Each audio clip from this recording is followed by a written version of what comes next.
মদিনার মসজিদ নববী শরীফে আমার আপনার নবী, দয়ার নবী, নূর নবী হুজুর আমার বসে আছেন। এমন সময় আল্লাহ পাকের বড় ফেরেশতা হযরত জিবরাইল আমিন আলাইহিস সালাম দুনিয়া জমিনে আল্লাহ নবী দরবারে এসে হাজির হয়ে গেলেন। আল্লাহ নবীকে সালাম, ইয়া রাসূলুল্লাহ, ইয়া হাবিবাল্লাহ। নবী আমার সালামের জবাব দিয়ে জিজ্ঞাসা করে, জিবরাইল কি খবর?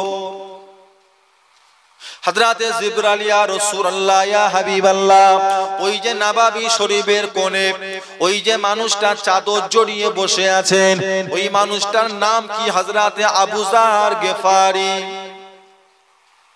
নবী পাক বলে, হ্যাঁ জিবরাইল ঠিকই বলেছো, ওই মানুষটা তো হযরতে আবু যার গিফারি, ওটা আমার বড় মহব্বতের সাহাবা। কি ব্যাপার জিবরাইল, তুমি আমার আবু যারকে কেমন করে চিনলে? আমার আবু যারকে তুমি কেমন করে বুঝলে? আবু যারের পরিচয় তুমি কবে থেকে পেলে? হযরতে জিবরাইল, ইয়া রাসূলুল্লাহ, হাবিবাল্লাহ, আপনার আবু যারকে শুধু আমি একা চিনি তা নয়, আপনার আবু যারকে আল্লাহ রাব্বুল আলামিনের সমস্ত রহমতের ফেরেশতারা সবাই তেনাকে চেনে।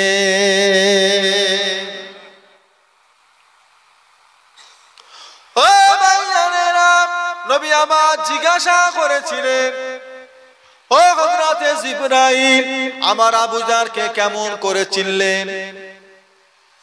জিবরাইল, ইয়া রাসূলুল্লাহ, হাবিবাল্লাহ, আল্লাহ পাক চিনিয়ে দিয়েছেন। কেন চিনিয়ে দিলেন? জিবরাইল, ইয়া রাসূলুল্লাহ, হাবিবাল্লাহ, দুটো কারণে চিনিয়েছেন।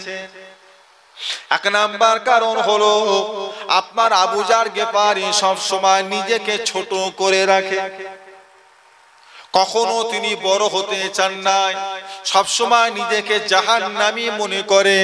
যত ইবাদত করুক না কেন, সব সময় তেনার মনে হয় আল্লাহ যেভাবে ইবাদত করার দরকার আমি মনে হয় সেইভাবে করতে পারি না। আল্লাহ যতটুকু ইবাদত করার প্রয়োজন আমার দ্বারা যতটুকু ইবাদত হয় না, আমার ইবাদত মনে হয় কবুল হয় না, আমি মনে হয় জাহান্নামী। আল্লাহ জাহান্নাম তৈরি করেছে শুধু মনে হয় আমার জন্য। নিজেকে সব সময় ছোট করে রাখে, নিজেকে সব সময় ছোট করে রাখাটা আল্লাহর বড় পছন্দ হয়ে গিয়েছে। সেই জন্য আল্লাহ আপনার আবু যার গিফারির সঙ্গে আল্লাহর সমস্ত ফেরেশতাদের সাথে একটা পরিচয় করিয়ে দিয়েছে।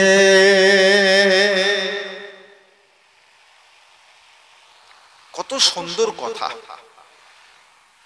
নবী সাহাবা, আশারায়ে মুবাশশিরার একজন সাহাবা সব সময় মনে করত জাহান্নাম তৈরি করেছে আল্লাহ মনে হয় আমার জন্য।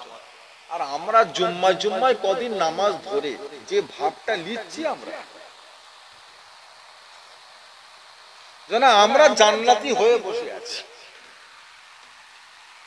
কদিন একটু জেকেট টেকের করেছে, ও দিকার ফিরে তাকানো যাচ্ছে, ও আর কাউকে আগে সালামও দিচ্ছে না, বলছে তোরা খালি দিয়ে যাও। অহংকার, অহংকারের ইবাদত আল্লাহর দরবারে কবুল না। কিছু ভাই আছে জানেন, পুটলি পাটালে ঘোরে, এ মসজিদ সে মসজিদ ঘোরে, সংসার ছেড়ে দিয়ে, বিবি ছেড়ে দিয়ে, বাচ্চা কাচ্চা ছেড়ে দিয়ে শুধু ঘুরছে। এইদিকে ওর বাড়ির মেয়েটা রাস্তায় বেরিয়ে হই হই করছে, ও দেখার দরকার, উনি বেরিয়ে গেছে পুটলি পাটলা বেঁধে 6 মাস 8 মাস ঘুরে ঘাড়ে এসে গ্রামে এসে এমন একটা ভাব নিচ্ছে যেন ও একা জান্নাতি আর গোটা পাড়া সব জান্নাতি। একটা এমন মুড মিজাজ না, ওটা ভালো জিনিস না। আপনি হয়তো কিছু ইবাদত করেছেন, আলহামদুলিল্লাহ। আবু যার গিফারির থেকে আমরা বেশি ইবাদত করতে পারি, কি বলে? এটা আমাদের মাথায় রাখতে হবে। উনি সাহাবা, পিরানে পিদাস থেকে গৌসুল আজম বলেছেন, সাহাবা হুজুরদের ঘোড়ার পায়ের ধুলোর যোগ্য আমি আব্দুল কাদের হতে পারিনি। কেন? সাহাবা যিনি আল্লাহকে দেখেছেন, সাহাবারা তেনাকে দেখে নিয়েছেন। যিনি আল্লাহকে দেখেছেন, সাহাবারা তেনার খেদমত করে নিয়েছেন। একে বলা হয় সাহাবা। আমাদের ভিতরে কতগুনি মানুষ আছে যারা মনে করে নবীর যুগে থাকলে কত ভালো হতো, আমরাও সাহাবা হয়ে যেত। সাহাবা হতো না মুনাফিক হতো আল্লাহ ভালো জানে। সাহাবা এটা কঠিন জিনিস, এটা কম ত্যাগ স্বীকার নয়। সাহাবা হওয়া নিজের বাপ ছেড়ে দিয়ে, নিজের মা ছেড়ে দিয়ে, নিজের পরিবার ছেড়ে দিয়ে, সব কিছুকে হারাম করে দিয়ে উলঙ্গ হয়ে মক্কা থেকে মদিনায় গিয়ে রাসূলুল্লাহর হাতে হাত রাখাটা এটা অত সহজ জিনিস নয়। আমরা নবীর যুগে হলে সাহাবা নয়, বরং আমরা নবীর দুশমন হতাম, সাহাবা হতে পারতাম না। এটা আমি গ্যারান্টি দিয়ে বলে দিতে পারবো।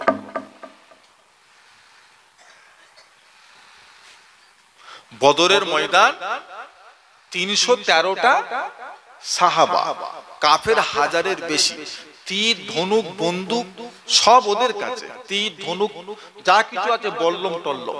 আর নবী পাকের সাহাবাদের হাতে শুধু খেজুর গাছে ডাল, আর ওদের কাছে সব হাজারের বেশি। একটা সাহাবার মাথা পিছু 3টে করে কাফের। বুকে হাত রেখে বলেন তো যুদ্ধের ময়দানে থাকতেন না ছুটে পালাতেন?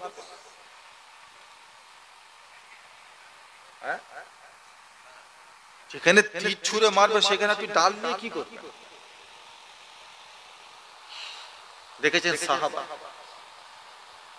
তাদের অবস্থা, বলছি নিজেকে কত ছোট করতে। আল্লাহর নবীর বড় সাহাবা হযরত আবু বকর সিদ্দিক রাদিয়াল্লাহু তাআলা আনহু যখন কোন গাছের গোড়ায় চলে যেতেন, গাছখানাকে দেখে আবু বকর এত কান্না কাঁদতেন, এত কান্না কাঁদতেন, কেঁদে কেঁদে দাড়ি মুবারক ভিজিয়ে দিতেন। গাছকে কেঁদে কেঁদে বলতেন, গাছ তুই বড় ভাগ্যবান, আজকে তুই বেঁচে আছিস, আল্লাহর নামে জিকির করছিস, কালকে তুই মরে যাবি, শুকিয়ে যাবি, এলাকার মানুষরা তোকে নিয়ে গিয়ে জ্বালিয়ে শেষ করে দেবে। তোর ঝামেলা মিটে গেল, আমার ঝামেলা কিন্তু মিটবে না। আমার কবর আছে, আমার আখিরাত আছে, তোর তো কিছু নেই, তো তুই ভালো। যখন ঘাসকে দেখতেন, ঘাসকে দেখে বলতেন, ঘাস আজকে তুই বেঁচে আছিস, আল্লাহর নামে জিকির করছিস, কালকে যখন তোকে ছাগল বকরি খেয়ে ফেলবে, তাদের পেটে চলে যাবি, তোর ঝামেলা মিটে গেল, আমার ঝামেলা কিন্তু মিটবে না। আবু বকর নিজেকে কত ছোট করতেন, ঘাসের সাথে তুলনা করতেন, গাছের সাথে তুলনা করতেন, তুই ভালো আমার থেকে। উসমান গনি যখন কবর দেখতে এত কাঁদতেন সাহাবা, উসমান গনি কেঁদে কেঁদে কেঁদে কেঁদে কাঁপনি চলে আসতো, কাঁপতে কাঁপতে বেহুশ হয়ে যেতেন। সাহাবারা এসে বসাতেন, বসিয়ে বলতেন, উসমান ও আল্লাহর নবীর সাহাবী, কি ব্যাপার? আল্লাহর নবীর দরবারে আপনি কত ওয়াজ শুনতেন, আপনি কাঁদতেন, তা আপনি এত কাঁদতেন না, কিন্তু কবর দেখলে আপনি এত কাঁদেন কেন? উসমান গনি বলেছিলেন, জাহান্নামীরা জাহান্নামে গিয়ে অনেক জাহান্নামী একসাথে থাকবে, একে অপরকে দেখতে পাবে। জান্নাতীরা জান্নাতে গিয়ে অনেক জান্নাতী একসাথে থাকবে, একে অপরকে দেখতে পাবে। কিন্তু কবর এমন একটা জায়গা, একা ছাড়া সঙ্গী পাওয়া যাবে না। সারা জীবন একা। তাতে 100 বছর, 200 বছর হতে পারে, কি গো 500 বছর হতে পারে। নবীর যুগে যে ইন্তেকাল করলো, আজকে তার কবরে 1500 বছর পার হয়ে গেল, শুধু কবরে একা। বাপ, কবরে যদি ফেরেশতা নাও মারে, শুধু রুহুটা দিয়ে যদি রেখে দেয়, ও কবর দেখেই তো হার্ট ফেল হয়ে যাবে। মারবে না, ফেরেশতা শুধু রুহুটা দিয়ে কবরে রেখে দেবে। তুই বেঁচে থাক, রুহু নিয়ে থাক। হ্যাঁ, একা কতক্ষণ থাকবেন আপনি অন্ধকার ঘরে? আমার বাবাজিরা, আমার দোস্তরা, বন্ধুরা, ভাইজানেরা, ভালো হন, আল্লাহ বলা হন, নামাজি, মুসল্লি, পরেজগারের নেক হন। মানুষ ইন্তেকালের আগে মানুষটা কোথায় যাবে, ওর সাথে আল্লাহ কি ব্যবহার করবে, ইন্তেকালের মুহূর্তে আল্লাহ প্রত্যেকটা বান্দাকে আল্লাহ দেখিয়ে দেয়। প্রত্যেকটা বান্দাকে আল্লাহ, নামাজি মুসল্লি আল্লাহওয়ালা বান্দারা যখন ইন্তেকাল করে তাদেরকে আল্লাহ আল্লাহর জান্নাতটা আল্লাহ দেখিয়ে দেয়। জান্নাতটা দেখতে দেখতে দেখতে দেখতে হুর গেলমান আর সমুদ্র আর জান্নাতের নদী দেখতে দেখতে কখনো রুহুটা বেরিয়ে যায়, তারা কোনো কষ্টই বুঝতে পারে না। আমার দাদা ছোট হুজুর কেবলা রহমতুল্লাহ আলাইহি আজ থেকে 35 বছর আগে হুজুর কেবলা ইন্তেকাল করলেন। ইন্তেকালের সময় হুজুর কেবলা 3 বার জান্নাত জান্নাত জান্নাত করে 3 বার চেঁচিয়েছিলেন। মুফতি আজম মেজো হুজুর কেবলাকে জিজ্ঞাসা করা হয়েছিল যে ভাই, চাচা যান, আপনার মেয়ে ছোট ভাই ছোট হুজুর কেবলা ইন্তেকালের সময় জান্নাত জান্নাত করে চেঁচিয়েছিল, কি ব্যাপার? 3 বার চেঁচিয়ে হুজুর কেবলা জানটা ছুটে গেল, জানটা চলে গেল। মেজলা হুজুর বলেছিলেন, আমার ভাইকে আল্লাহ ইন্তেকালের সময় আল্লাহ জান্নাতটাকে আল্লাহ দেখিয়েছিলেন। সেজন্য আল্লাহ ওয়ালাদের মরণের পরে যখন গোসল হয়ে যায়, হ্যাঁ, চেহারাটা দেখবেন নূরানা চেহারা হয়ে গেছে। সে জিন্দা অবস্থায় যতটা ফর্সা ছিল, ইন্তেকালের পর দেখবেন চেহারাটা আরো সুন্দর। আবার দেখবেন কাফন মুড়ে দিয়েছে, আপনারা লক্ষ্য করবেন এখন কাফন মুড়ে দিয়েছে, আবার 1 ঘন্টা পরে সে আবার যখন খুলবেন দেখবেন আরো সুন্দর। আবার একটু পরে মুড়ে দেবেন, আবার যখন দেখবেন 1 ঘন্টা পর খুলে দেখবেন আরো সুন্দর হয়ে গেছে। তার মানে কি, ওনার শেষ অবস্থাটা সময় আল্লাহ ওনাকে দেখিয়ে দিয়েছে তোমাকে কোথায় দেওয়া হবে। সেই খুশিতে খুশিতে তার চেহারার সুন্দর পরিবর্তন আল্লাহ আনিয়ে দিয়েছেন। আর গুনাহগার বান্দাদের চেহারা যত দেরি করবেন তত তাকানো ভয় লাগবে। একটা সুদখোর, গাঁজাখোর, মদখোর, একটা বেঈমান, একটা মুরতাদ, যে আল্লাহ মানে না, নবী মানে না, ছোট বড় কথা বলে গাজওয়ারি করে বেরিয়েছে, ওকে দেখে আসার পরে আপনি ঘরে একা থাকতে পারবেন না, আপনাকে ভয় লাগবে। একটা আল্লাহওয়ালার চেহারা দেখে আসবেন, আপনি একা কেন, আপনি ওনার কবরের পাশ থেকে একা গেলে আপনাকে ভয় লাগবে, সাহস লাগবে, কোনো ব্যাপার না। কিন্তু একটা সুদখোরের কবরের কাছ থেকে আপনি যেতে ভয় খাবেন, আপনার ভয় লাগবে। সুদখোরের কবর, বেঈমানের কবরের পাশ থেকে যেতে আপনার বুক কেঁপে যাবে। আমার বাবাজিরা, আমার দোস্তরা, বন্ধুরা, এমন আল্লাহর ওলিদের জীবনী আমি পড়েছি, জানাজা হচ্ছে, একটু দেরি হচ্ছে, জানাজা হয়ে গেছে, খাটিয়া তুলবে, কবরে নিয়ে যাবে, এমন সময় দেখা গেল খাটিয়া থেকে লাশ উড়ে উড়ে নিজেই কে কবরে ঢুকে গেছে। তার মানে কি, তোমরা আমাকে আমার জায়গায় যেতে এত দেরি করছো কেন? আমাকে তাড়াতাড়ি আমার শান্তির জায়গায় তোমরা রেখে দিয়ে চলে এসো। লাশ খাটিয়া থেকে উড়ে চলে যাচ্ছে কবরে, ওটা আমাকে এইভাবে রেখো না, আমাকে তাড়াতাড়ি কবরে পৌঁছে দাও। আল্লাহ নেককার বান্দারা তারা দুনিয়ায় বেশিক্ষণ থাকে না, যত তাড়াতাড়ি পারো দিয়ে দাও। আর গুনাহগার বান্দাদের যখন কবরের দিকে নিয়ে যাওয়া হয়, ওহ বলে আর কিছুক্ষণ রাখ কবরে, আমার জায়গাটায় রাখ, আমার ভিটেই রাখ, আমার ঘরে রাখ, এখানে আমি ঘুমাতাম, এখানে শুতাম, এখানে এই করতাম, এখানে সাইকেল রাখতাম, এখানে গাড়ি রাখতাম, আর কিছুক্ষণ রাখ। এই যে নিয়ে পালাচ্ছিস, আর কি জীবনে আনবি আমাকে এই ঘরে? এত তাড়াহুড়ো কেন করছিস? আর কিছুক্ষণ রাখ না।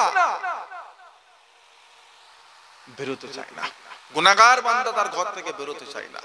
আর নেককার বান্দা কবরে যাবার লেগে উৎফুল্ল হয়ে থাকে, তাড়াতাড়ি আমাকে পৌঁছে দাও আমার শান্তির জায়গায়। সেজন্য আল্লাহ রাসূল বলেছে, মানুষ ইন্তেকালের সাথে সাথে 10টা কাজ তোমরা তাড়াতাড়ি করবে, যত তাড়াতাড়ি পারো। তার ভিতরে একটা কাজ হলো দাফন এবং কাফন। কাফন এবং দাফন দেরি করবে। এবার কোন কারণবশত ছেড়ে দিল্লিতে আছে, রাত 9টায় ফ্লাইট উঠবে, রাত 11টায় নামবে, ওটা বলা হলো সকাল 10টায় জানাজা, এটা ভিন্ন কথা। এমনি দেরি করতে নেই, যত তাড়াতাড়ি পারো তাকে তার জায়গায় পৌঁছে দাও। আমার বাবাজিরা, আমার দোস্তরা, বন্ধুরা, ভাই জানেরা, আমার আপনার নবী, দয়ান নবী, নূর নবী হযরত মুজাদ্দিদ আল পেশানি রাহমাতুল্লাহ আলাইহি যখন পড়াশোনা করতে লাগলেন, পাঞ্জাবে মুজাদ্দিদ আল পেশানি পড়তে পড়তে একটা হাদিস পাক দেখলেন, লা নবিয়া বাদি, আমার পরে দুনিয়াতে আর কোন নবী আসবে না। লাকানা ওমর, যদি আসতো আল্লাহ পাক ওমরকে দুনিয়াতে নবী করে পাঠিয়ে দিতেন। কার সম্মান বেশি? আল্লাহর নবীর পরে কার দরজা? আবু বকরের দরজা না ওমর ফারুকের দরজা? যেটা জানেন সেটা বলেন। আপনারা জানেন ওমর ফারুকের দরজা, আমি কিন্তু জানি আবু বকরের দরজা। কার দরজা? পৃথিবীর সমস্ত আলেম, ইমাম, হাফেজ, কারি, মোল্লা, মৌলভী, মুহাদ্দিস, মুহাক্কিক, মুফাসসির, ইমাম যত যা আছে সবার একটাই কথা, নবী পাকের পরে যদি কেউ থাকে সেটা হযরত আবু বকর। কিন্তু আপনারা জানেন হযরত ওমর ফারুকের দরজা।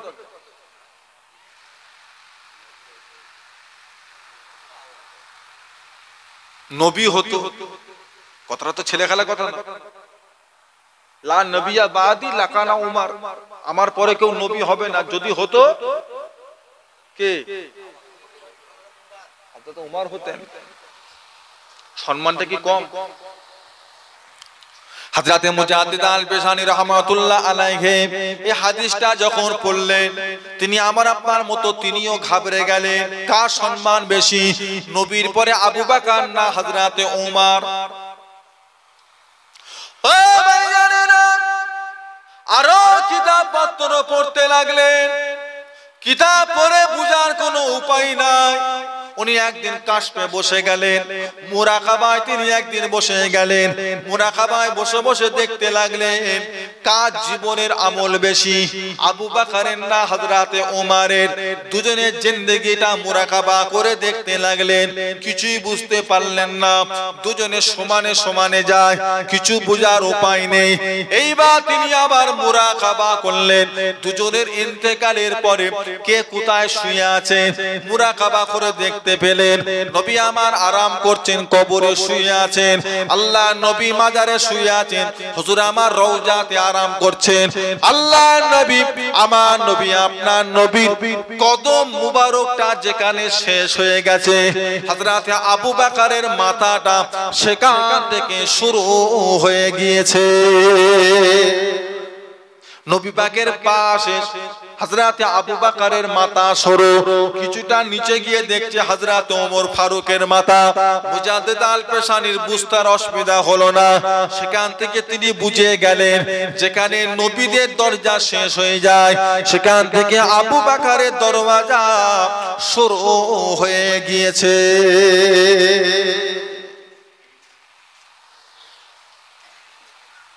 মুরাকাবা, মুশাহেদা, মুজাহাদা, এগুলো হলো ইলমে বাতিনির এক একটা ধাপ।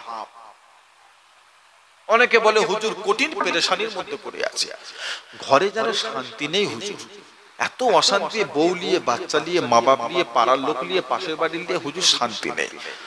সবক করেন, সবক আমল করেন। কিসের সবক? রহমতের সবক। রহমতের সবক। বাড়ির একটা কোণে বসে তাহাজ্জুদের নামাজটা পড়ে একটা জায়গায় বসে, আই রব্বি আল্লাহ, আমি আমার কলবের দিকে মুতওয়াজি আছি। আমার কলব পীর সাহেব হুজুরের কলবের ওসিলা হইয়া আল্লাহ পাকের আরশ পাকের দিকে মুতওয়াজি আছে। আল্লাহ, আপনার আরশ পাক হইতে রহমতের সবকের তরিকা আমার কলবে আসুক। ইয়া আল্লাহ, ইয়া আল্লাহু, ইয়া রহমানু, ইয়া রহিমু, ইয়া হাইয়ু, ইয়া কাইয়্যুম। এই পাঁচটা নামে জিকির করে যান প্রত্যেক দিন 10 মিনিট, 15 মিনিট, 20 মিনিট করে যান। দেখবেন আল্লাহ আপনার বাড়িতে আল্লাহর রহমত ও বরকত আল্লাহ নাযিল করে দেবেন। সবরের সবক, সবর বাড়াবার, ধৈর্য বাড়াবার সবক আছে। আপনার সবর কম, একটুতে রাগ হয়ে যায়, একটুতেই বউকে মেরে দিচ্ছেন, একটুতেই বাচ্চাদের গায়ে হাত তুলে দিচ্ছেন, পাড়ার লোকেরা কিছু বললে সহ্য হচ্ছে না। আর সবর না বাড়ানো পর্যন্ত আপনি কখনো আল্লাহ ওয়ালা হতে পারবেন না। শুধু রাগ দেখালে হবে? আমি ছোট হুজুরের একটা বললাম, আর একটা তো বলিনি। হুজুর কেবলা বলতেন চুরি করো আর কি করো, হারাম খাও। হারাম খাওয়াটা তো আমি বলিনি তো। তার মানে কি? হারাম খাওয়া মানে কি? সুদ খাওয়া কি? রাগ। রাগ, রাগ হালাল না হারাম? খেতে হবে না দেখাতে হবে? দেখাতে হবে,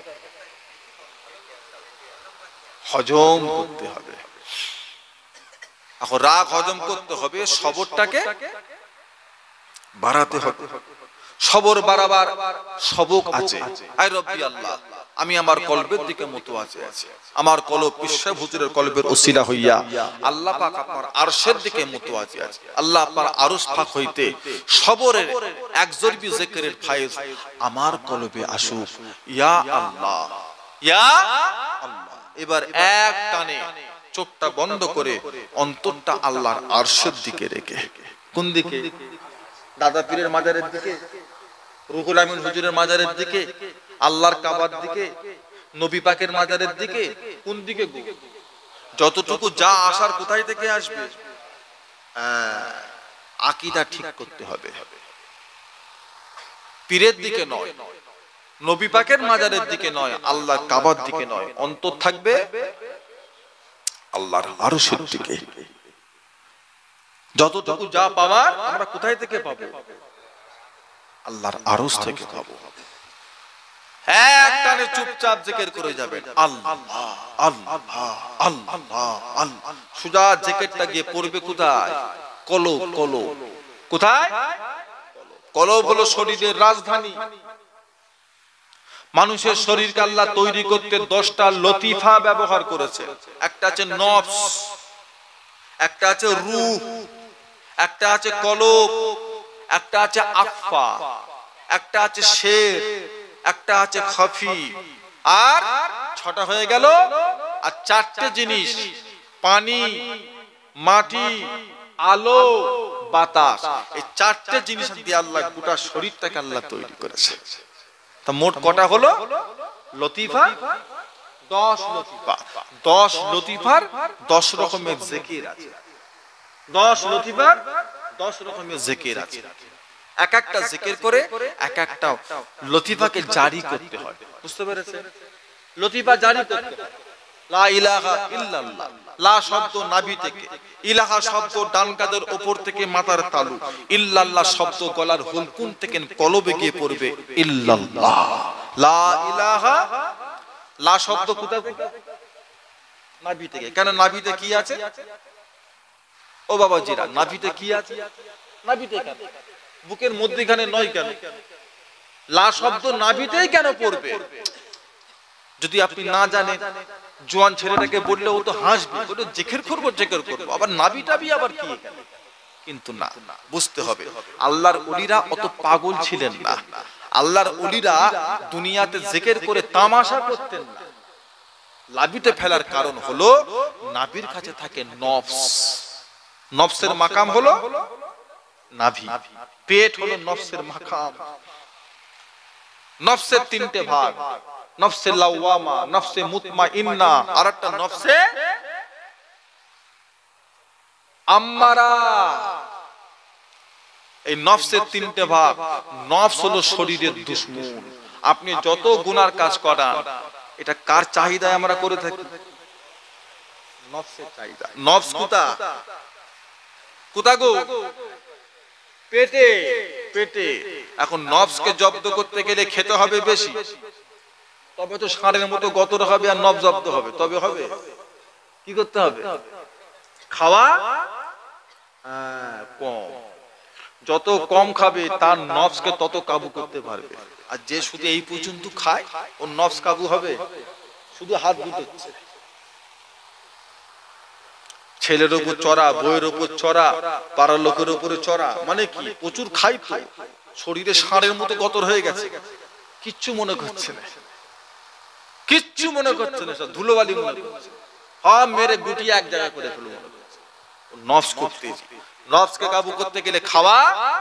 নবী বলেছে পেটটাকে 3 ভাগে ভাগ করো, 1 ভাগ খাও, 1 ভাগ পানি খাও, আর আরেকটা ভাগ খালি রেখে দাও।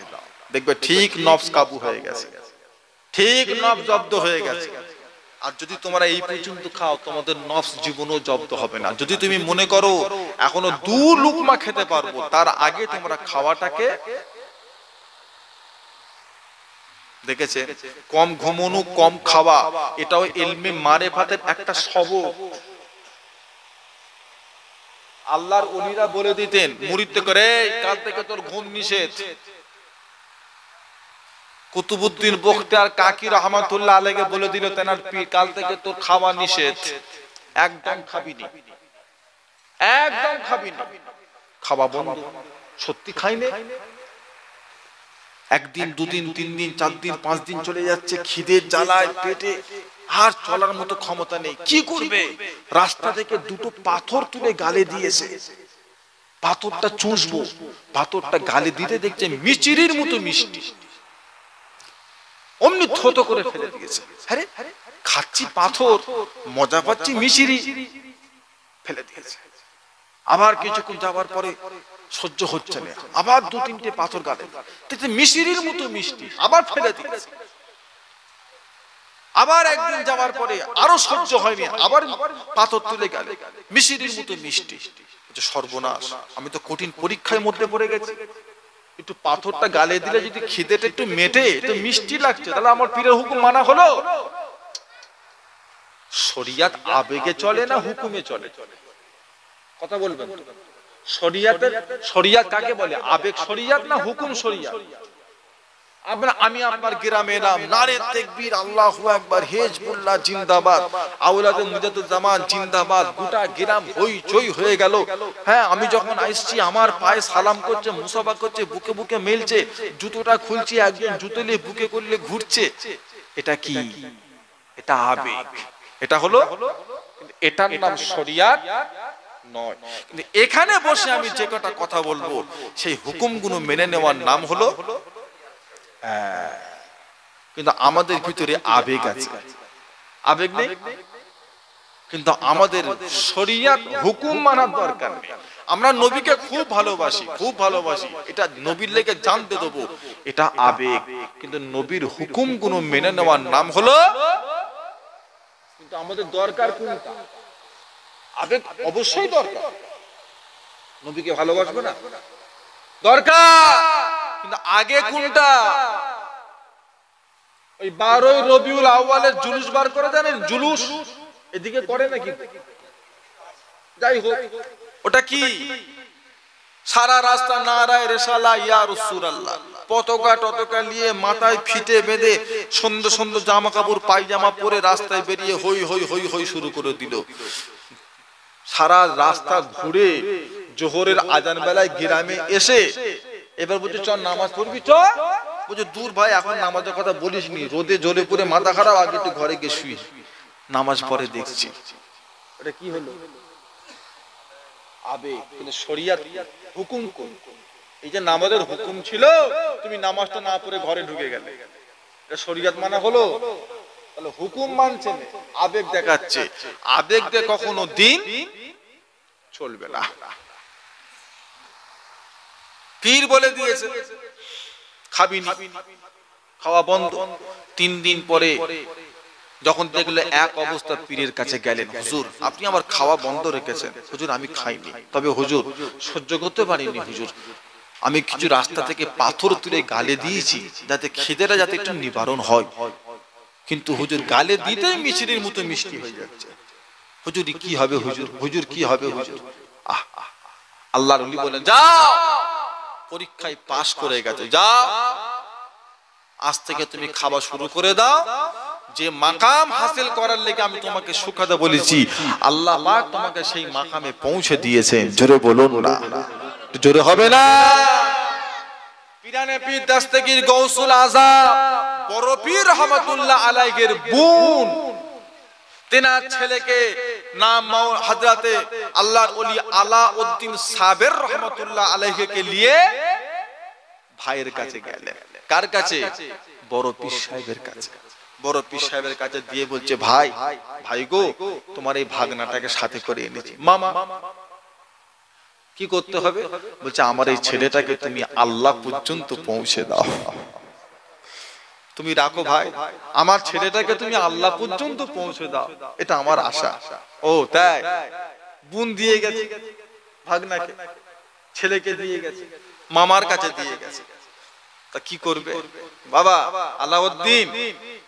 জি মামা যান, ওখানে আমার সরাইখানা আছে, লোকজন সব খাই দেয়, বাবা লক্ষ্য রেখো, মানুষকে খাওয়াও, যাও ওখানে যাও। টানা 1 বছর পীরের দরবারে, মামার দরবারে মানুষদের করে খাওয়ান দাওয়ান করিয়েছে। 1 বছর পরে ওনার মা আসছেন, বড় পীরের বোন আসছেন ছেলেকে দেখতে। এসে দেখছে প্রত্যেকটা শরীরের হাড় গোনা যাচ্ছে, পেট আর পিঠটা এক হয়ে গেছে, রুগা কাটি।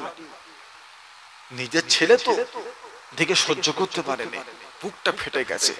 ছুটে ছুটে ভাইয়ের কাছে যে বলছে, ভাই 1টা বছর আমার ছেলেটাকে তোমার কাছে দিয়ে রাখলাম, আমার ছেলের চেহারা দেখেছো? আমার ছেলের চেহারা কি হয়েছে ভাই? ডাকেছে আলাউদ্দিন, জি মামা যান, এখানে এসো। কি বাবা, তোমার চেহারা কি হয়েছে? তুমি খাওনি? বলছে মামা যান, আপনি আমাকে বলেছিলেন মেহমানদারি করাও, কখনো বলেননি যে তুমিও খাবে। আমি মেহমানদারি করিয়েছি, কিন্তু আপনার বিনা ইজাজতে আমি আপনার এই খানা খাই কি করে? সেজন্য 1টা বছর আমি শুধু পানি খেয়ে কাটিয়েছি। বড় পীর বললেন, যাও, আল্লাহ তোমাকে হাসিল করিয়ে দিতে, যাও জঙ্গলে চলে যাও, আল্লাহর ইবাদত করো। যে মাকামে তোমার মা তোমাকে পৌঁছানোর জন্য দিয়ে গেছে, তুমি আল্লাহ পর্যন্ত পৌঁছে গেছো।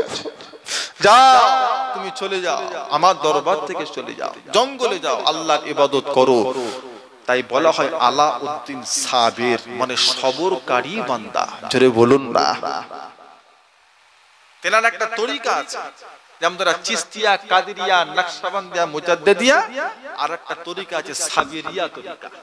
যদিও আমরা 4টে তরিকা মানি, ওই তরিকা খুব গরম তরিকা। পৃথিবীতে যত ওলি আল্লাহ জীবনী পড়েছি আমি, 2টো ওলি আল্লাহ হচ্ছে বড় কঠিন, উলঙ্গ তলোয়ার। একটা হচ্ছে বড় পীর, আর একটা আলাউদ্দিন সাবির। কিতাবে পড়েছি, যখন কোনো পাখি হুজুরের মাথার উপর দিয়ে যেত, যদি 1 নজর তাকাতেন, পাখিটা জ্বলে পুড়ে পড়ে যেত। কোন মানুষের দিকে যদি একবার নজর দিয়ে তাকাতেন, মানুষটা বেহুশ হয়ে জমিনে পড়ে যেত। আল্লাহ পাক ওনাকে এমন জালালি মিজাজের মানুষ করেছিলেন, মাওলানা হযরত আল্লাহর ওলি আলাউদ্দিন সাবির রাহমাতুল্লাহ আলাইহি। তাহলে আবেগের নাম শরিয়াত নয়, হুকুম মানার নাম হলো শরিয়াত। আমাদের শুধু আবেগ থাকলে হবে না। হুজুর তোমায় ভালোবাসি, হুজুর তোমায় মহব্বত করি, আমি দাদা হুজুর ছাড়া কিছু চিনি না, এগুলো হলো আবেগ। দাদা হুজুর যে হুকুমগুলো দিয়ে গেছে, সেগুলো মেনে নেওয়ার নাম হলো, সেগুলো মেনে সেই মোতাবেক চলার নাম হলো মাশাআল্লাহ, এটাকে বলা হয় শরিয়াত। আমার বাবাজিরা, আমার দোস্তরা, বন্ধুরা, ভাইজানেরা, সাহাবারা চাইতেন আমার মাকামটা আরেকটু উঁচু করব কি করে, আরেকটু উঁচু করা যাবে কি করে। তার জন্য সাহাবাদের যা কিছু করতে হয় ওনারা তাই করতেন। আল্লাহর নবী সাহাবী হযরত খালিদ বিন ওয়ালিদ রাদিয়াল্লাহু তাআলা আনহু, হুজুর আমার শেষ জীবনে বাড়িতে শুয়ে আছেন, অসুস্থ বিমারি অবস্থায় বাড়িতে শুয়ে। একদিন তিনি তেনার বিবিকে ডেকে বললেন, বিবি শোনো, আমার মাথা থেকে পা পর্যন্ত একবার তুমি ভালো করে লক্ষ্য করে দেখো, এমন কি কোনো জায়গা আছে যেই জায়গাটায় তলোয়ারের দাগ নেই?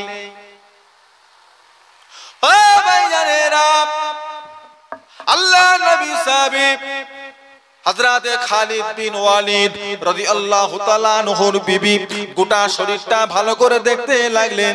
দেখে দেখে বলে, স্বামী গো, মাথা থেকে পা পর্যন্ত এমন একটা জায়গা পেলাম না যেখানে তলোয়ারের দাগ নেই। মাথাতেও আছে, মুখেও আছে, গর্দানে আছে, গলাতেও আছে, বুকে, পিঠে, পায়ে, সমস্ত জায়গায় তলোয়ারের ছোপ আছে, তলোয়ারের আঘাতের দাগ আছে। হযরত খালিদ বিন ওয়ালিদ কেঁদে কেঁদে বলে, আল্লাহর কসম, ও বিবি শুনে রাখো, আল্লাহর কসম দিয়ে বলে গেলাম, আমি যখন যুদ্ধের ময়দানে আল্লাহর নবীকে সাথে করে নিয়ে যেতাম, যুদ্ধের ময়দানে গিয়ে আমার একটা আশা হতো, আজকে জিহাদের ময়দানে আমি মারা যাব, শহীদ হয়ে যাব। জিহাদের ময়দানে শহীদ হয়ে গেলে কাল কিয়ামতের ময়দানে মাহশারে শহীদদের সঙ্গে উঠে দাঁড়াবো। আর আজ জিহাদের ময়দানে মরে গেলে আল্লাহর নবী আমার জানাজার নামাজের ইমাম হয়ে যাবেন। সেই জন্য আমি খালিদ বিন ওয়ালিদ যখন যুদ্ধ করতাম, যুদ্ধ করতে করতে আমি খালিদ বিন ওয়ালিদ ইচ্ছা করে কাফেরদের মধ্যে ঢুকে যেতাম। আমি চাইতাম ওরা আমাকে জানে মেরে ফেলো। মরার লেগে জিহাদে যেতেন, বাঁচার জন্য নয়।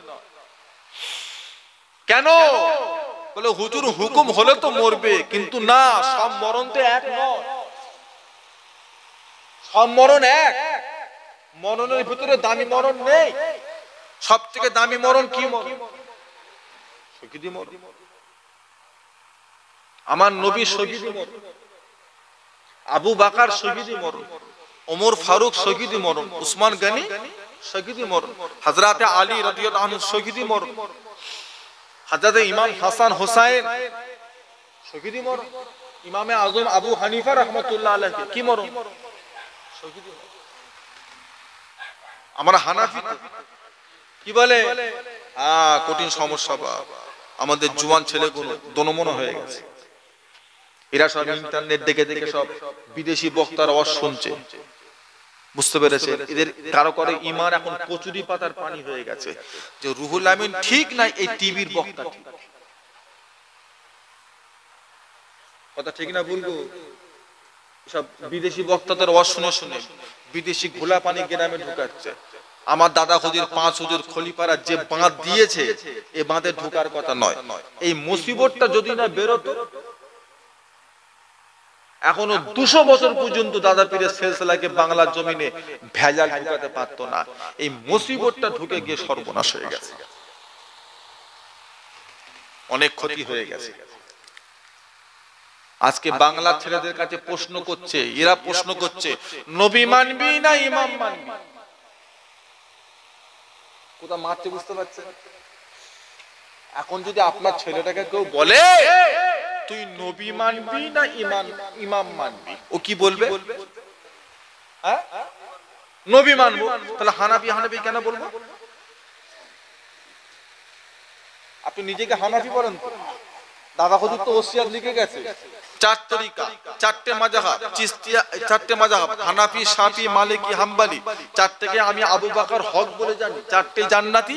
তবে আমি আবু বকর হলাম হানাফি, আর আমার দলের লোকেরা, আমার সিলসিলার মুরিদরা, এরাও হলো হানাফি। এখন আপনাকে প্রশ্ন করবে, আপনি নবী মানবেন না ইমাম মানবেন?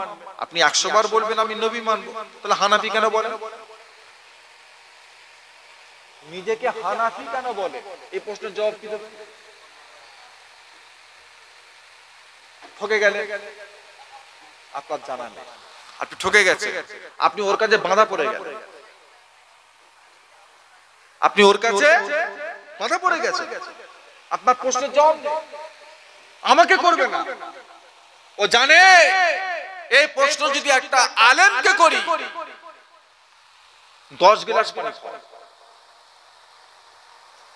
হাক্কানি আলেম কিংবা আলেম নয়, বসিরাটে আল্লামা রুহুল আমিন রাহমাতুল্লাহ আলাইহির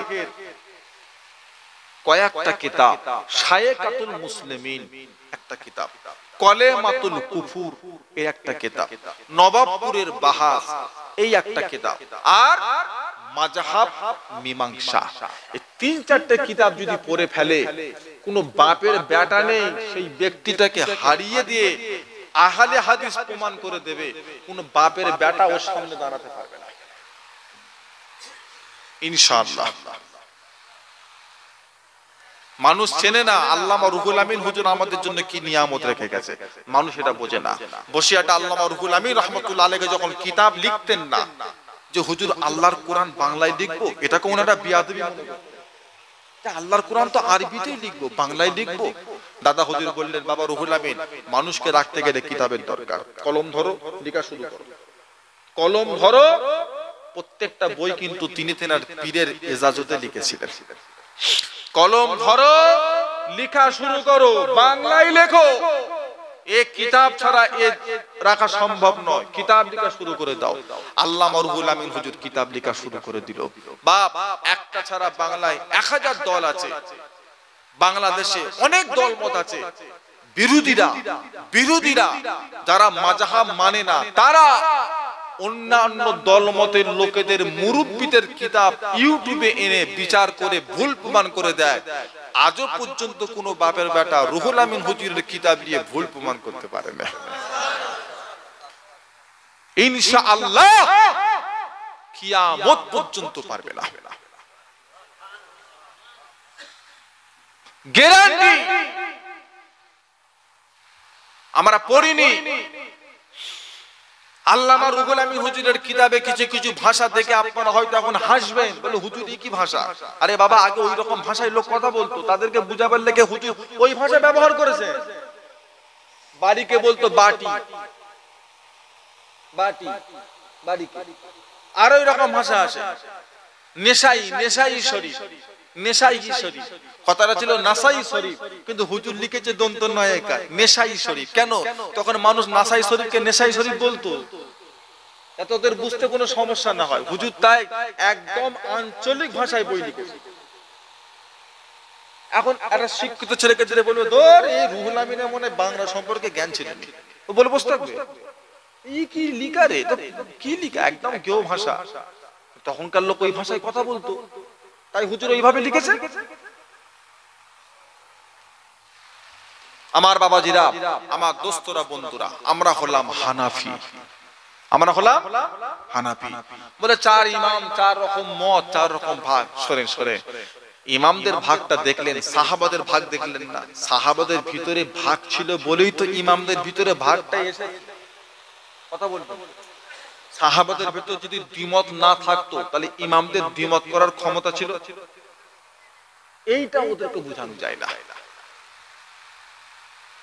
আজকে আপনার পাড়ায় আল্লাহ করে মসজিদ হয়েছে, আল্লাহ চায় আগামীতে দুতলা হয়ে যাবে, হবে ইনশাআল্লাহ, লোক সংখ্যা বাড়বে, হবে। আল্লাহ আল্লাহ যেন হইয়ে নেন, হবে।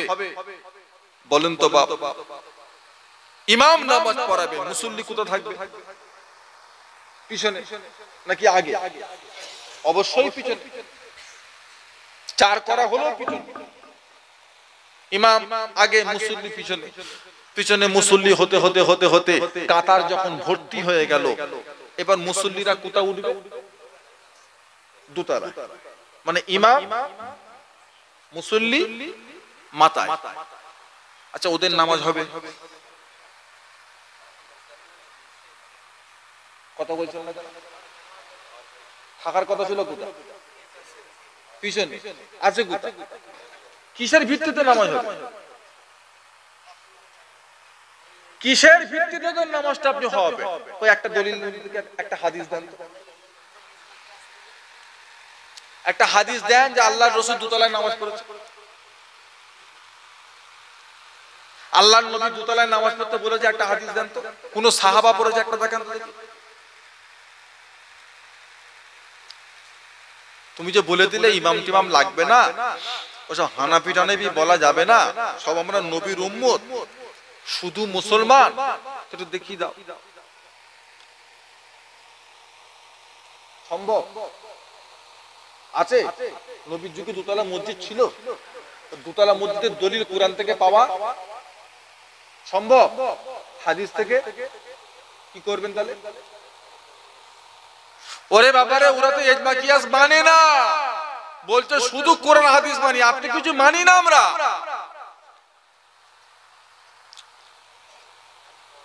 এখন বাপের কিডনি নষ্ট হয়ে গেছে, বাপের। আমাদের পাড়ার পাশে পাড়ার ইমাম মাওলানা আবুল কালাম সাহেব, ওনার ডায়ালিসিস চলছে, আল্লাহ ওনাকে সুস্থ করে দেন, বলুন আল্লাহুম্মা আমিন। এরকম অনেকেরই শরীর খারাপ, কিডনি নষ্ট হয়ে গেছে ভিতরে ভিতরে। আল্লাহ দিয়েছে কোটি কোটি টাকা, পেপারে দিয়েছে যে আমার বাপকে যে একটা কিডনি দেবে তাকে 10 লক্ষ টাকা দেবো। একটা লোক ভ্যান চালিয়ে খায়, সে দেখছে এই সুযোগ তো হাতছাড়া করা যাবে না।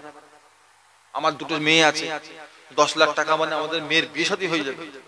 তা আমি বাপের যদি একটা কিডনি যাই তো বেঁচে থাকবো, সমস্যা তো নেই, তা হোক। সে গরিব লোক রাজি হয়ে গেছে, যে বলছে আমি দেবো। Blood group A positive, O positive মিলে গেছে, এর ও পজিটিভ নেগেটিভ যাই হোক কিছু একটা মিলে গেছে। ডাক্তার বলছে হ্যাঁ হবে। ওনার বাপকে নিয়ে আর একে নিয়ে 10 লক্ষ টাকা দিয়ে স্ট্যাম্প পেপারে সই করিয়ে কলকাতায় নিয়ে গিয়ে দুজনকে ওটিতে ঢুকিয়েছে, পাশাপাশি বেডে শুইয়েছে। ভালো লোকের কিডনিটা কেটে বার করে বাপের খারাপ কিডনি দুটো ফেলে দিয়ে ভালো কিডনিটা লাগিয়ে দিয়ে অপারেশন করে ডাক্তার বলছে সাকসেসফুল, একদম ছবির মতো কাজ হয়ে গেছে। বাপকে নিয়ে চলে এসছে ঘরে, বাপ হাঁটছে, ঘুরছে, ফিরছে, বেড়াচ্ছে। এই যে পরের শরীরের অঙ্গ, 10 লক্ষ টাকার বিনিময়ে নিজের বাপের শরীরে ঢুকালে এটা শরীয়তে হালাল না হারাম? এটা হচ্ছে না হয় না?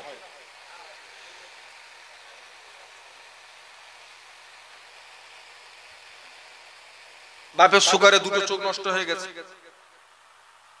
দুটো চোখই নষ্ট, দেখতে পাই না। দোকান হসপিটালে গেছে, বলছে এই চোখ আর হবে না, এ খারাপ হয়ে গেছে, কি করে যাবে? বলছে দেখো যদি কেউ চোখ টোক যদি কেউ দান করে তাহলে হলে হতে পারে, এ আর হবে না। বলছে স্যার আমাদের গ্রামে তো এরকম দিবার কেউ নেই, চোখ কেউ দেয় কি গো? এখন একটা পাশের পাড়াটা হিন্দু লোক, নাম তার জয়দেব, সে এখন মরণের আগে লিখে গেছে আমার শরীরের অঙ্গ আমি দান করে গেলাম, ডোনেট করে গেলাম, যদি কারোর প্রয়োজন পড়ে সে নিতে পারে। এখন ও ছকে ছকে আছে, ও মরবে কবে? যেই মরে গেছে একবারে ডাক্তার পানি নিয়ে এসে দুটো চোখ তুলে নিয়ে কলকাতায় নিয়ে গিয়ে বাপের খারাপ চোখ দুটো ফেলে দিয়ে ভালো চোখ দুটো লাগিয়ে দিয়েছে। বাপ কি সুন্দর দেখছে, ছেলের থেকে বাপ বেশি দেখছে। এইবার যে পরে মরার পরে তার শরীরের অঙ্গ তুলে নিয়ে তোমার বাপের শরীরে লাগালে এটা শরীয়তে হালাল না হারাম? এক কথায় বলে দিচ্ছেন।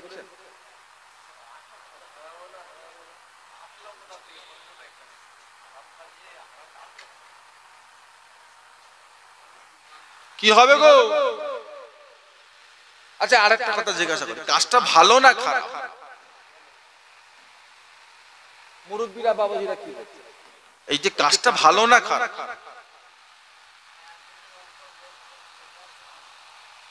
ভালো না খারাপ? বলছে ভালো। তা ভালো যদি হয়, আজকের পর থেকে খিদিরপুরে যখন কোনো বুড়ো মরে যাবে একটা কিচ্ছুলি আর কবরে ঢুকতে চোখ টোক সব তুলে হবে। ভালো কারো তো উপকার হবে।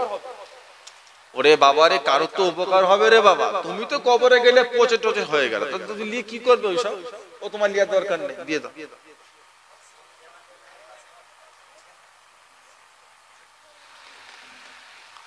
বাবিরা, ও বাবাজিরা, দোস্তরা, বন্ধুরা, ভাইজানেরা, তুমি আজকে যে বললে ইমাম মানা যাবে না, হানাফি হওয়া যাবে না, ইজমা কিয়াস চলবে না, কোরআন হাদিসই যথেষ্ট, আমি তোমাকে সারা রাত এরকম 1000 প্রশ্ন করব, তুমি একটা উত্তর দিতে পারবে না।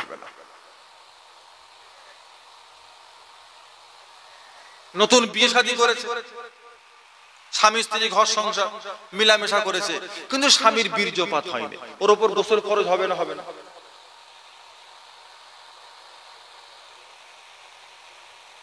স্বামীর গোসল খরচ হবে না? ওই বীর্যপাত হয়নি, ও ফজর নামাজ পড়তে পারবে উজু করে? না কেন? ওই কি গোসল ফরজ? গোসল ফরজটা কখন হতো? হয় না? বলেন কি ফতোয়া দেবেন?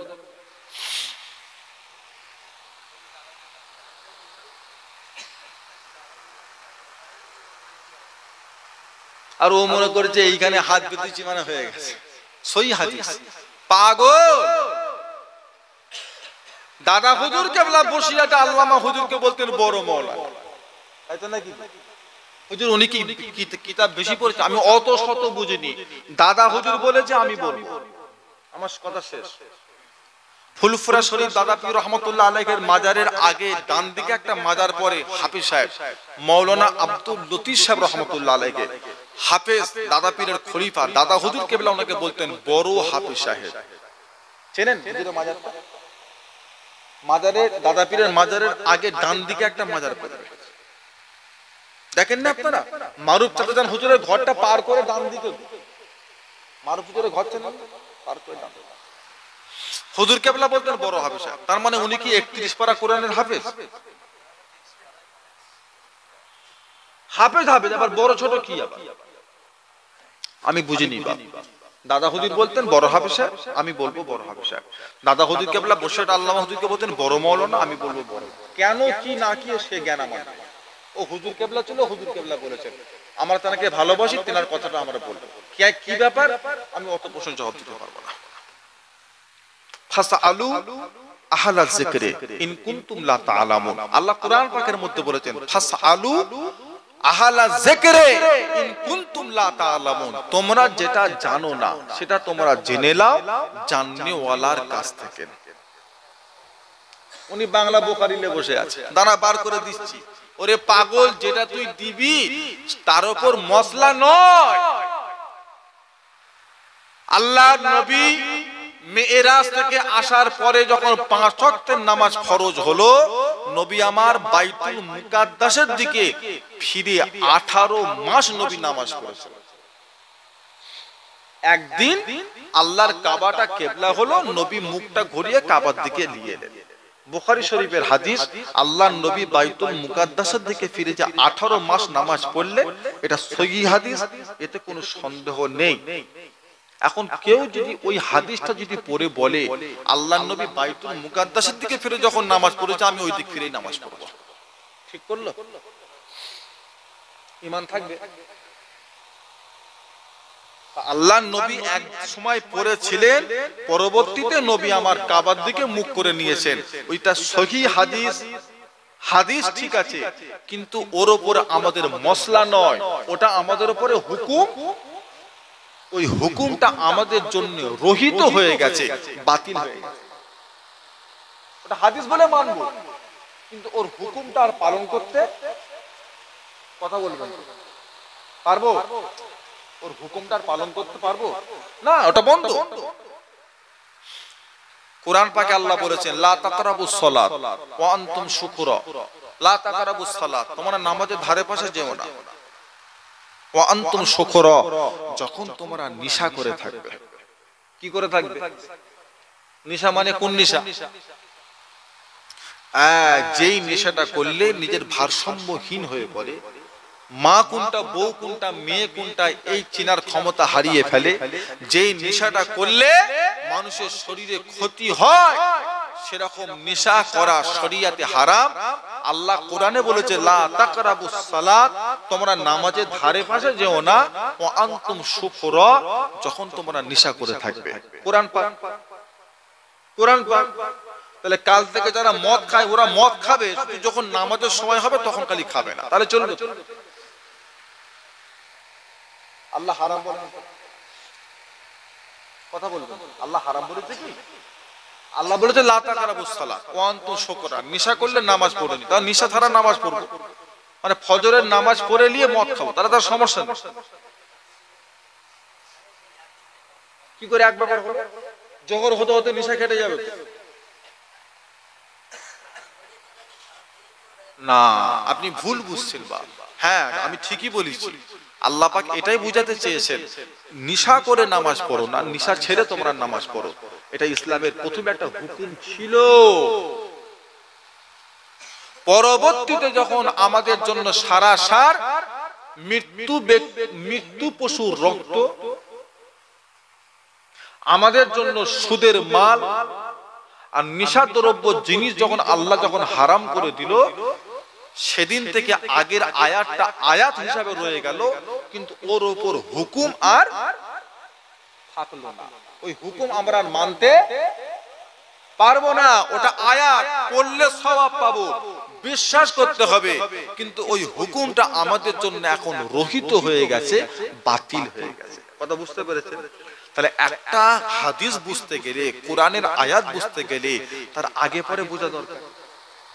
প্রথম বুঝতে হবে কোন হাদিসটা আগে আর কোন হাদিসটা পরে। যখন আল্লাহ রাসূলের দেখা যাচ্ছে আল্লাহর নবী এইখানে বেঁধে নামাজ পড়েছেন, কখনো দেখা যাচ্ছে আল্লাহর নবী নাভির নিচে হাত বেঁধে নামাজ পড়েছেন, তখন আপনাকে দেখতে হবে কোনটা আগে আর কোনটা পরে। এখন তুমি দেখলে এই জায়গাটা দেখে তুমি শুরু করে দিলে, কিন্তু আল্লাহর নবী শেষ জীবনে যে এইখানে বেঁধে নামাজ পড়েছে সেটা তুমি দেখলে না। তুমি যার উপরে আমল করে যাচ্ছ সেই হুকুমটা রাসূলুল্লাহ পরে ছেড়ে দিয়েছে, তুমি জানো না? আমাদের ভিতরে কতগুলো নামাজি রুকু থেকে উঠে দেখবেন হাত এরকম এরকম করছে, হাত ঝাড়ে, না না হাত ঝাড়ে। সে কাফের কোন পকেটে ওই বগলে বগলে বগলে ঠাকুর মূর্তি রেখে দিত। নতুন মুসলমান হয়ে ওই মানে মহাব্বত ছাড়তে পারছে না, কিছু ঠাকুরের ছবি মূর্তি বগলে রেখে দিয়ে এরকম করে নিয়ত করতো, বগল চিপে। আল্লাহ নবী বলল রুকু থেকে উঠে তোমরা হাত ঝাড়ো, আর যে হাত ঝাড়ো অমনি বগল থেকে পড়ে যায়।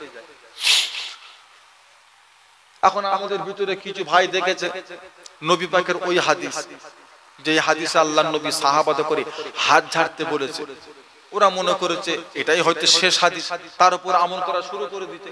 কিন্তু পরক্ষণে যে আল্লাহ নবী নিষেধ করেছেন হাত ঝাড়তে, নবী বললেন খবরদার তোমরা গাধার মতো লাফালাফি করুনি। আমাদের ভিতরে লাফাচ্ছ কোনো গাধার লেজের মতো, দেখলো না?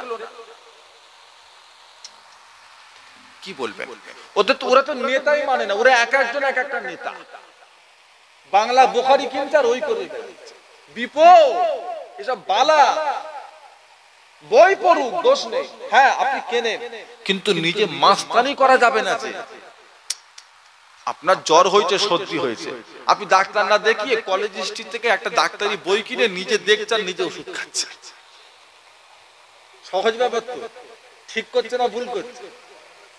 যেরকম নিজে ডাক্তারি করলে শরীরের 12টা বাজবে, বুখারী থেকে নিজে মাথা মারলে ইমানের 12টা বেজে যাবে।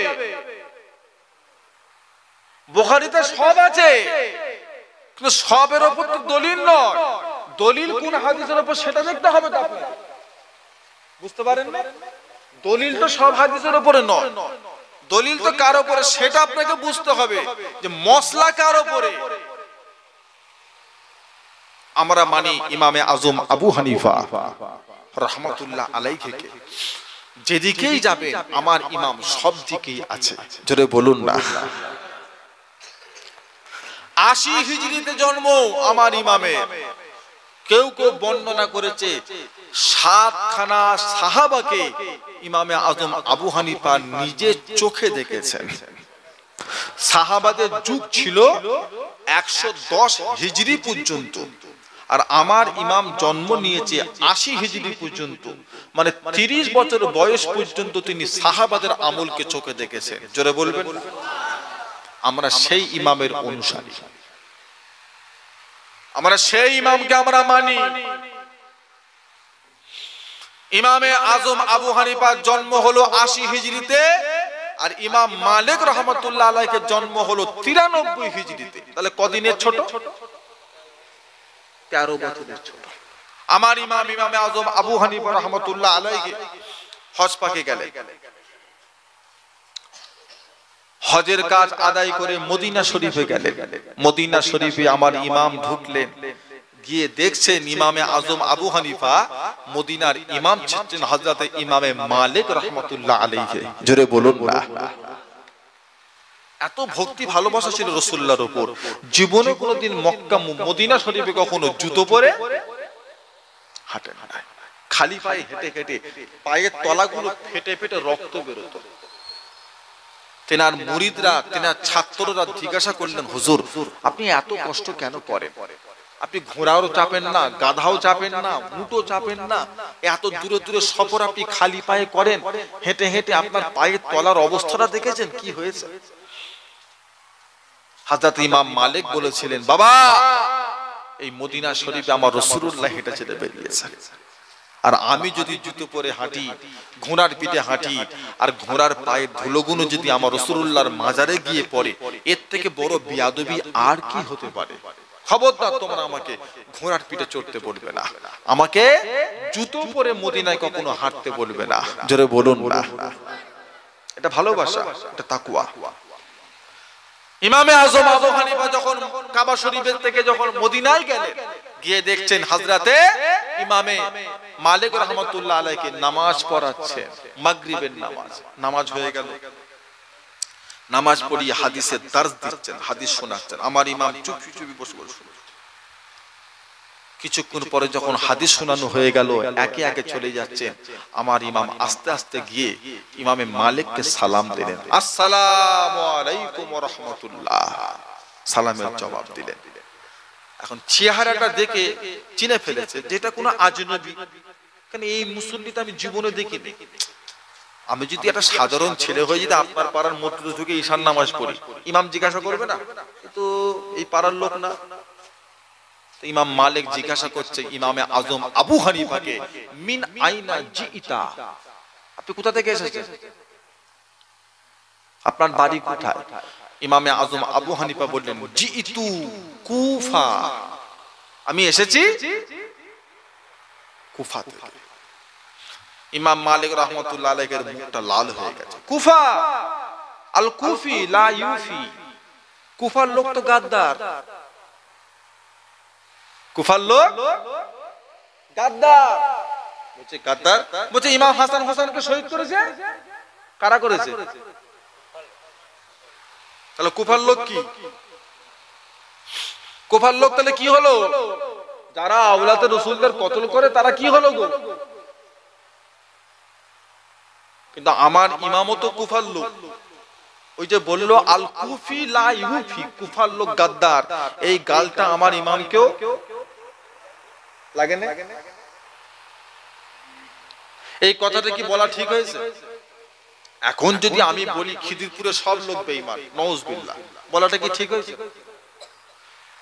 কিন্তু কেউ যদি বলে খিদিরপুরের কিছু লোক বেঈমান, কেউ যদি বলে খিদিরপুরের কিছু লোক ভালো, আবার কিছু আছে খারাপ, মেনে নেওয়া যাবে। সব খারাপ? ফুলপুরার ভাই সাহেবদের ভিতরে কিছু ভাই সাহেব আছে খারাপ, ঠিক আছে, তোমায় ভালো লাগে না, যেও নিয়ে যেতে হবে না, ঠিক আছে। কেউ যদি বলে সব খারাপ, কথা বলবেন, তাহলে কিছু একটা মনে শয়তানি আছে, সব খারাপ হয় না, কিছু খারাপ। তোমার কাছে যদি লাগে খারাপ, তা খারাপ, যেতে হবে না, সালাম দিতে হবে না, মুসাফা করতে হবে না, দাওয়াত করতে হবে না, ছেড়ে দাও। এই ফুলপুরায় যাবি নি, সব খারাপ, মানা যাবে? এরকম কিছু নেই। বলছে সব খারাপ না, অমুকজন খারাপ হতে পারে। ইমাম মালিক যখন বলেছে আল কুফি লা ইউফি, কুফার লোক সব কি গাদ্দার, তারা দাওয়াত করে ডেকে ইমাম হোসেনকে কি করেছে? তখন ইমামে আজম আবু হানিফা রাহমাতুল্লাহ আলাইহির মনটা ছোট হয়ে গেছে, এত বড় কথা।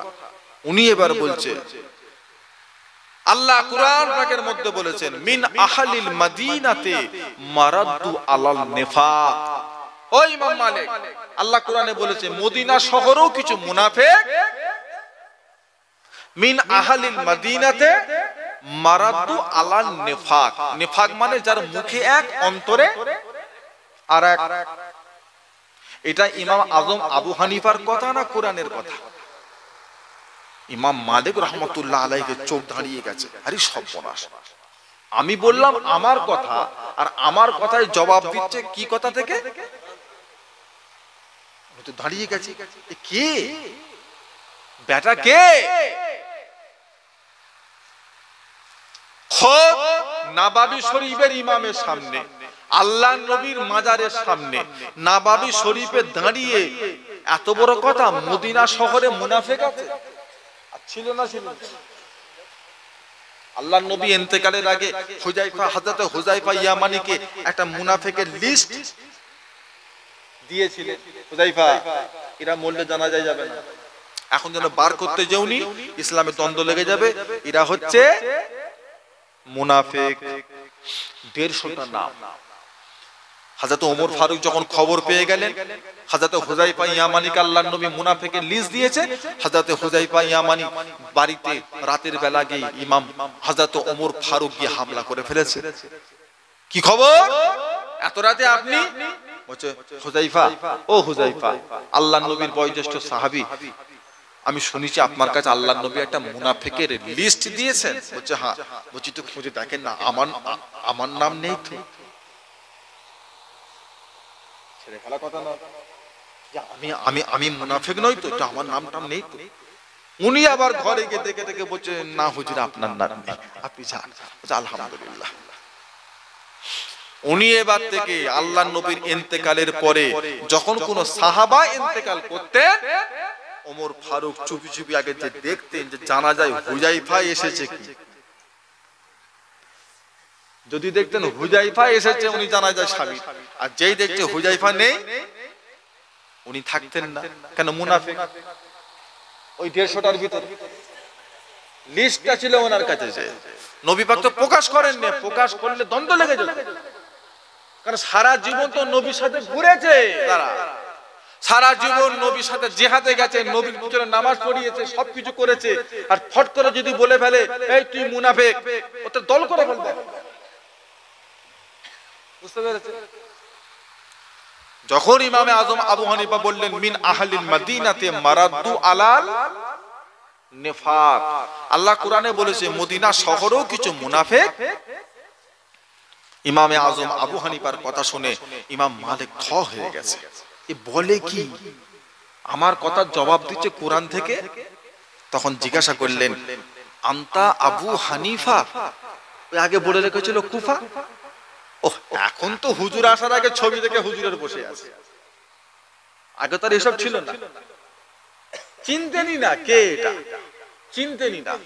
ইমামে আজম আবু হানিফা কুফার মসজিদে নামাজ পড়ে চুপচাপ বসে আছে। বসে বসে কি করছেন? বগলের চুলগুলোকে ছিঁড়ছে। শরিয়াতের হুকুম, এটা সুন্নাত। আমরা যদিও ছেঁচে ফেলে দিই, কিন্তু হুকুম ছেঁড়া। আম্মাজান আয়েশা থেকে হাদিসটা বর্ণনা হয়েছে, আল্লাহর নবী 10টা সুন্নতের কথা বলেছেন, তার ভিতরে একটা সুন্নত হলো বগলের চুলকে উপরে নেওয়া, এটা সুন্নতি তরিকা। আর একটা লোক বসে বসে হাদিস বর্ণনা করছে, যিনি হাদিস বর্ণনা করছে তিনি দেখে ফেলেছে ইমামে আজম আবু হানিফার কাজ দেখে এমনি হাঁকা, বিয়াদব, আমি হাদিস বর্ণনা করছি তুমি বগলের চুল ছিঁড়ছ। চেনে না যে ওটা কে। তখন উনি বলছে, ইমামে আজম আবু হানিফা বলছে যে হাদিসটা বর্ণনা করছেন, হাদিসটা আপনি কার থেকে শুনেছেন? বলছে ইমামে আজম আবু হানিফার থেকে শুনেছি। বলছে ইমামে আজম আবু হানিফা এই হাদিসটা বর্ণনাই করেন, আপনি ভুল ভাল বলছেন, আপনার হাদিস শোনার থেকে আমার বগলের চুল ছেঁড়া অনেক উত্তম। আপনি চেনেন? বলছে না। বলছে সেই তো আমি তো আজম আবু হানিফা, আমি হাদিসটা বলিনি, আপনি পেলেন কোথা? আমি বলিছি ওইটা। ওই জন্য আপনার হাদিস শোনার থেকে আমার বগলের চুল ছেঁড়া অনেক উত্তম কাজ। আমার বাবাজিরা, ভাইরা, এত আল্লাহ ওনাকে জ্ঞান দিয়েছিলেন, ইলম দিয়েছিলেন, হিকমত দিয়েছিলেন। যখন বলছে আনতা আবু হানিফা, আপনি কি ইমামে আজম আবু হানিফা? আমার ইমাম বলল কালা নাম, জি আমি আজম আবু হানিফা। হযরত ইমাম মালিক রাহমাতুল্লাহ আলাইহি আগিয়ে গেলেন, আগিয়ে গিয়ে দুটো হাত বাড়িয়ে দিয়ে বুকে জড়িয়ে নিয়ে হযরত ইমাম মালিক হুজুর একটা কথা বলেছিলেন, ও দুনিয়ার মানুষেরা, আল্লাহ রাব্বুল আলামিন হযরত ইমামে আজম আবু হানিফা রাহমাতুল্লাহ আলাইহি আল্লাহ পাক এত ইলমের অধিকারী করেছেন, এত জ্ঞানের অধিকারী আল্লাহ তেনাকে করে দিয়েছেন। হযরত ইমামে আজম আবু হানিফা যদি কোনো মাটির থাম্বাকে দাঁড় করিয়ে বলে এটা মাটির নয়, এটা হলো সোনার থাম্বা, হযরত ইমামে আজম আবু হানিফা ওই মাটির থাম্বাটাকে সোনার থাম্বা বলে প্রমাণ করে দিতে। আমরা ইনার অনুসারী। হুজুর আমার যখন ইন্তেকাল হয়ে গেলেন, হুজুরকে বাদশা বিষ খাইয়ে মেরে দিল। হুজুরকে বাদশা বিষ খাইয়ে মেরেছে। হুজুরের জানাজার নামাজের ইমাম হয়েছিলেন কুফার বড় বিচারক হযরত হাসান বিন আম্বারা রহমাতুল্লাহ আলাইহি। সুন্দর করে গোসলটা দিলেন, সুন্দর করে গোসলটা দিয়ে কাফনটা পরিয়ে দিয়ে কাঁধে করে খাটিয়াটা নিয়ে জানাজার ময়দানে গিয়ে হাজির হয়ে গেলেন। জানাজার ময়দানে হাজির হয়ে গিয়ে জানাজা হয়ে গেল। জীবনের শেষবারের মতো সমস্ত কুফার মানুষেরা হযরত ইমামে আজম আবু হানিফা চেহারাখানা দেখতে এসেছে।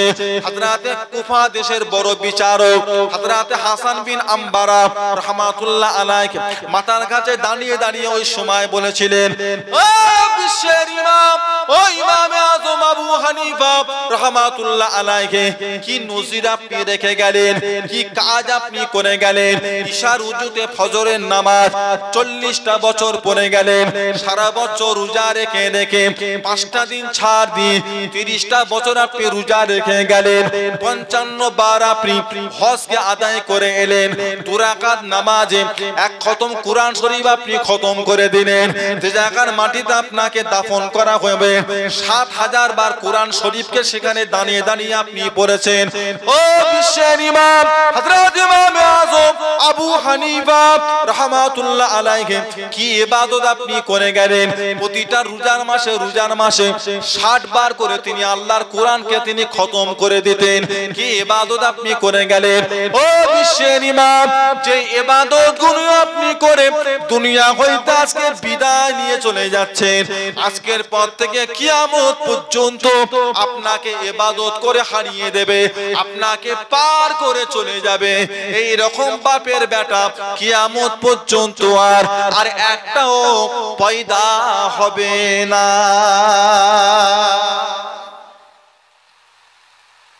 হ্যাঁ, ঈশার উজুতে ফজরের নামাজ কি গো একটা দিন হবে?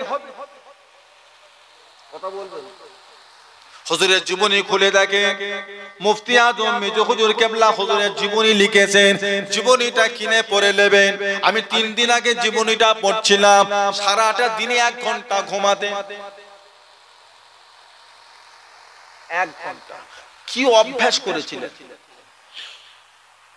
আমাদের ভিতরে 3 ঘন্টা ঘুমিয়ে যেন আমাদের শরীর কাঁপছে, আর একটু হলে ভালো, যেখানে যাচ্ছে শুয়ে পড়ছে।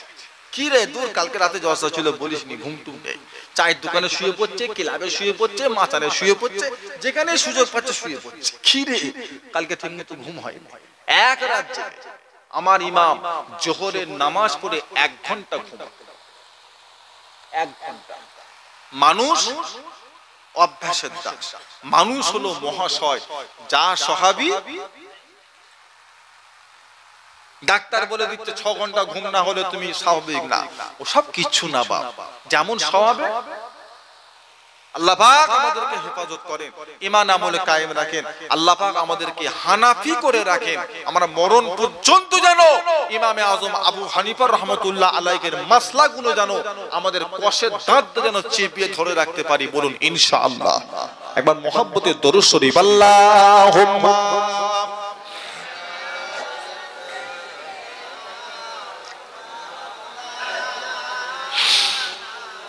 মুহাম্মদ।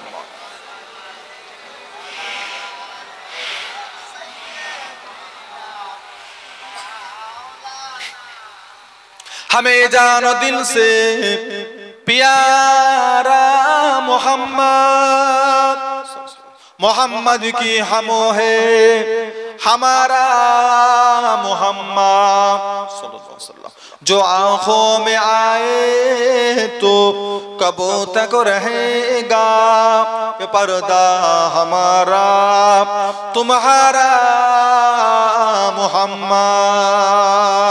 अल्लाहुम्मा सल्ली अला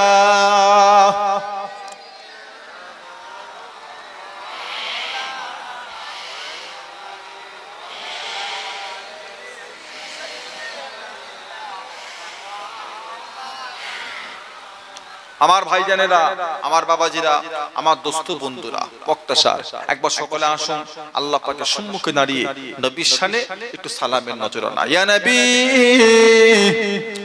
সালামো,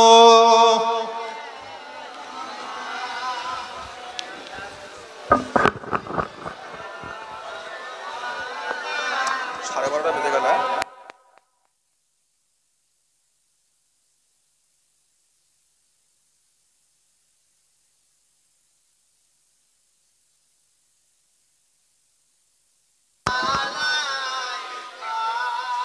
طلع البدر علينا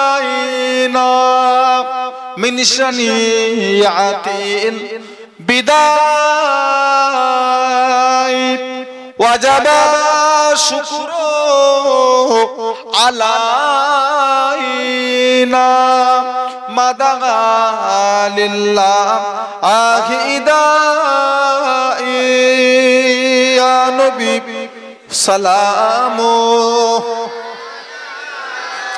या रसूल सलामो।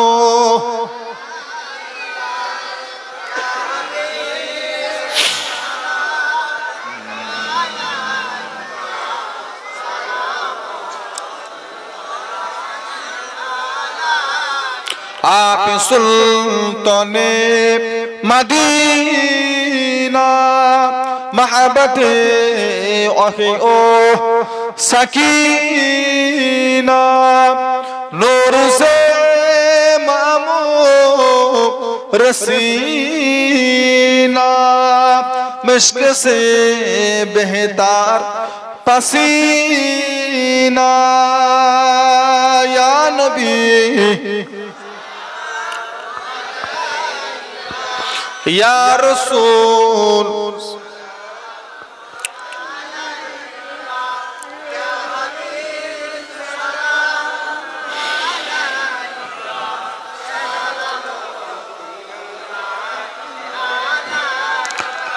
जब नबी पैदा हुए थे सब माला को डर पे खड़े थे रब्बी सल्लिम पर रहे थे बादा यूं कहे रहे थे या नबी सलामो या रसूल सलामो या हबीब सलामो अलैका सलावतुल्ला अलैका या रब्बी सल्लल्लाहु अलैहि वसल्लम दाइमान अबदा अला नबी का खैर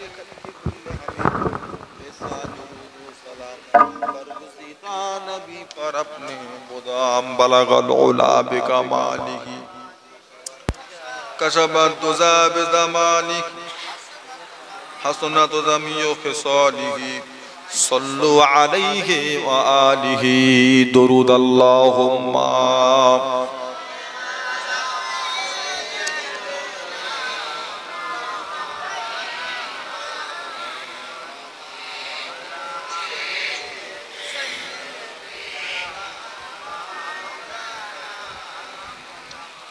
বাবেরা দোস্তরা বন্ধুরা আপনাদের খিদিরপুর গ্রামের আজকের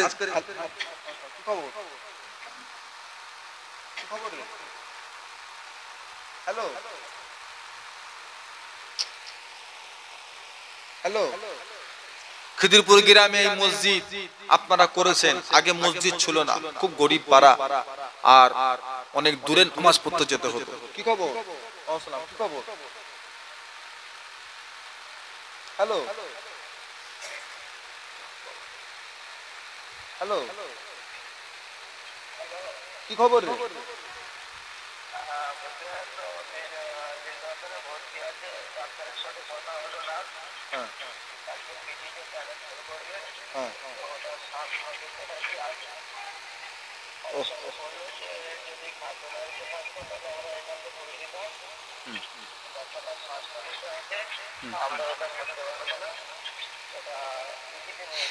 আচ্ছা ঠিক আছে আমি নেবে কথা বলছি বাবাজিরা অনেক দূরে আপনাদের নামাজ পড়তে হতো আল্লাহর রহমতে পাশে আল্লাহর মসজিদ হয়েছে আর দূরে যেতে হয় না ওয়াক্তিয়া নামাজ জুম্মার নামাজ সবই আল্লাহর হচ্ছে গ্রামের ছেলেরা সব গ্রামেই পড়বে আর কষ্ট করে অত দূর আপনাদের যেতে হবে না আল্লাহ হইয়ে নিয়েছেন বলুন আলহামদুলিল্লাহ আমার আগে যিনি ওয়াজ করছিলেন তিনি আল্লাহর কিছু খেদমত করেছেন আমার কাছে কমিটি ভাইদের আশা কিছু খেদমত একদম 5টা মিনিট বেশি আপনাদের কষ্ট দেব না বাবা তারপরে তাবারুকের ব্যবস্থা বসিয়ে খাওয়ানো হবে মাশাআল্লাহ বসিয়ে খাওয়ানো হবে আশপাশে আমার মা বোন আছেন আপনাদেরও আল্লাহর দাওয়াত দেওয়া হচ্ছে আর যারা আমাদের পাড়ার ভাই